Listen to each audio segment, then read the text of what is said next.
Hatek Island era un paraíso prehistórico, una tierra de abundancia donde la competencia por los recursos era mínima y el ambiente estaba dominado por una exuberante vegetación y una variedad asombrosa de vida.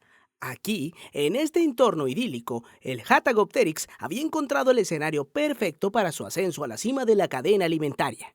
La falta de depredadores significativos en Hatek Island había permitido que el Hattagopteryx prosperara sin restricciones, convirtiéndose en el mayor depredador terrestre y volador de su tiempo.